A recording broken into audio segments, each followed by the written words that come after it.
Այս մարդիկ ստով եկել են, ստով կառավարել, հիմա նորից էլի ամեն օր Երևանում մարզերում շարունակում են ստի քարոզարշավը։ Ասում են, եթե իշխանափոխություն լինի, պետական աշխատողներին հեռացնելու են աշխատանքից, եթե իշխանափոխություն լինի, զինվորականների աշխատավարձերը կրճատելու են։ Ես ուզում եմ ասեմ, որ ճիշտ հակառակը, զինվորականների աշխատավարձը էակպես բարձրանալու է։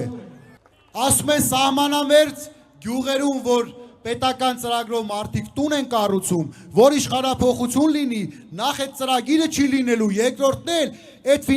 պետությունից ստացած գումարները հետո տոկոսով հետ եք վերադարձնելու։ Ես ուզում եմ ասեմ, որ նախ շատ ավելի մեծանալու է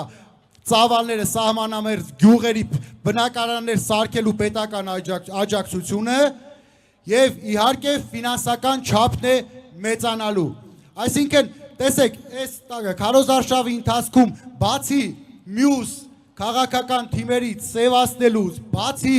այս ինչին բռնելուց, այն ինչին պատին տալուց, չգիտեմ, սրա տունը խլելուց, դրա մեքենան խլելուց, որևէ ծրագիր, որը կապ ունի Հայաստանի Հանրապետության հայկականության հետ, այս մարդիկ դեռևս չեն ասել, հակառակը իրենց ծրագրում գրել են մեզ տվեք քվե, քանդենք եկեղեցին,